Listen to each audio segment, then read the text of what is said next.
Very early on, we started talking about strings, and strings are often used at the start. I mean, you might do math, but a lot of times we begin programming with hello world, so at the very start, a string.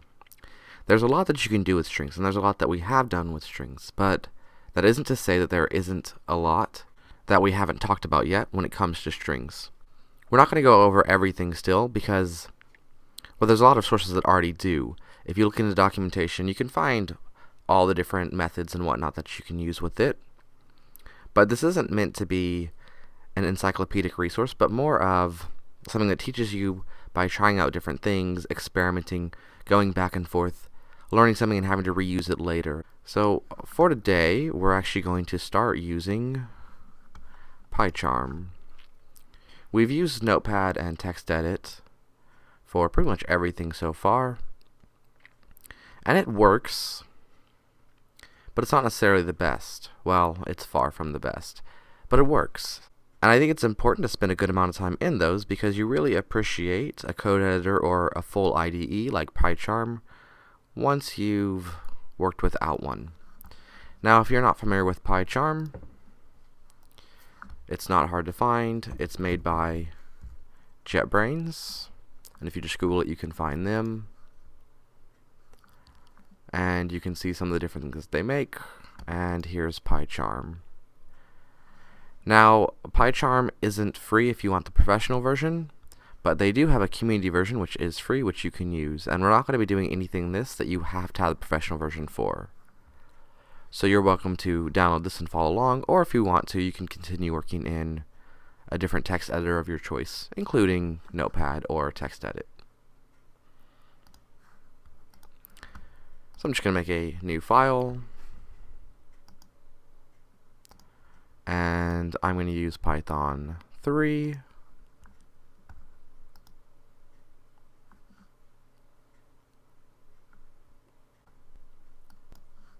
And I didn't give it a specific name, so by default it started as untitled, and that's okay.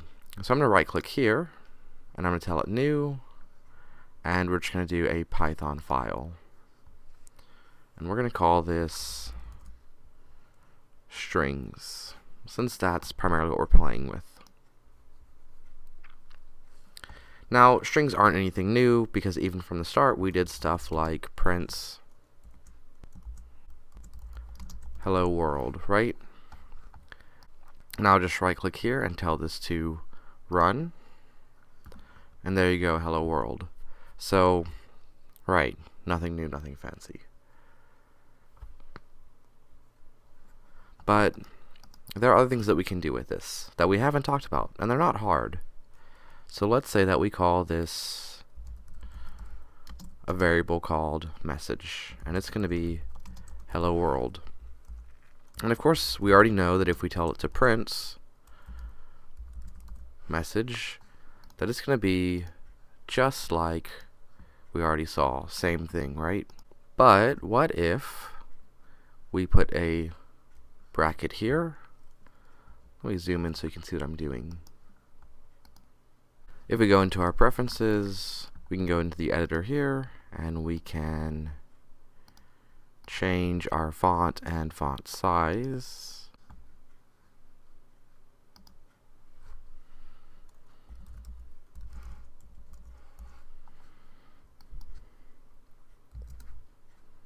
Ooh, that's much bigger than I need. That's fine, I guess. And I think here, we'll have to increase the line spacing. There we go. Did that do it? There we go, that did it. Oh, that's huge. Maybe 20.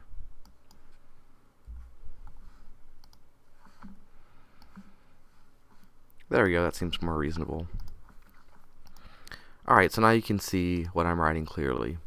Now, something that we hadn't talked about yet is what if we put in something a little different. So obviously we have the name of the variable, but if we insert in some brackets here, we could put in a number, and we can tell it to run. And we only got the letter E. Let's try a different number. The letter L. The letter L. Are you starting to see what it's doing yet? the letter O. So it's actually writing this out. Now you might say, well then, why in number 1 did not print an H? Well, when it comes to computers, we often start counting with 0. And so 0 is going to be H. If we go backward, that will pull from the other side. Now what we can also do is we can also use several numbers in here. Or I suppose a couple numbers in here. So like 2 colon 5. And if we run that, it will run from character 2 to character 5. So 2, 3, 4, 5. Now if we switch it to a 6, it still looks the same, but that's because there's actually a space there. Because keep in mind, a space is still a character, even if we don't think of it as one. Now this might not be very impressive yet, but there are certain purposes that you might decide to use with it as you get more experienced.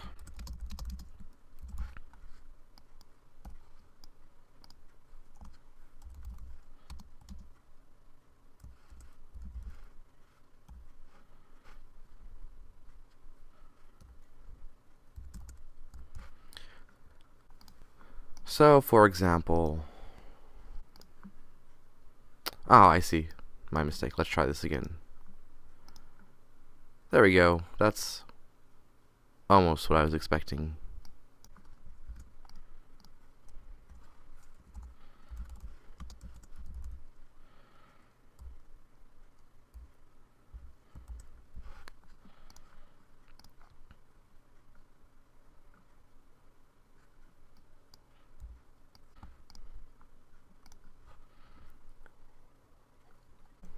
And of course, if we want them on the same line, we just need to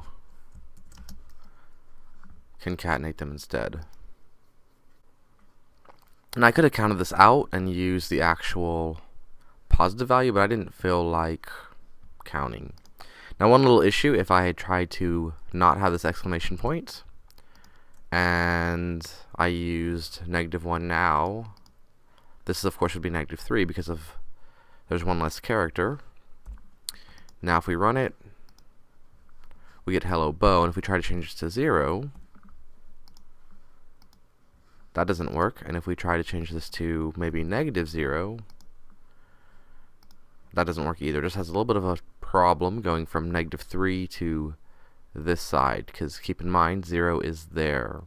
So it doesn't like wrapping around within the same requirement here. Now, one other thing that I've always thought was kind of neat is using a replace. So let's try new name just as a new variable, and it's going to be name, but we're going to use the replace method, and in parentheses we're going to replace Bob with a fish. And now if we run this, oh, let's make sure that we switch this to new name. And let's see if a fish is at the end. This is -1, -2, -3, -4, -5, -6. So -6 to -1. I think I got that right. Let's give it a try. There we go, hello fish, although I meant to say a fish. Let's give that one more shot. There we go, hello a fish. So you can replace things in here too. And this can be fun or useful as well, because what if you take something like the play Hamlet and replace all of a word with a different word, or all of an actor's name with a different actor. So if you're having a story or something and decide to change the character's name, you could run all that text through and change it easily. Or you could just have fun with it and replace some words with something a bit more comedic.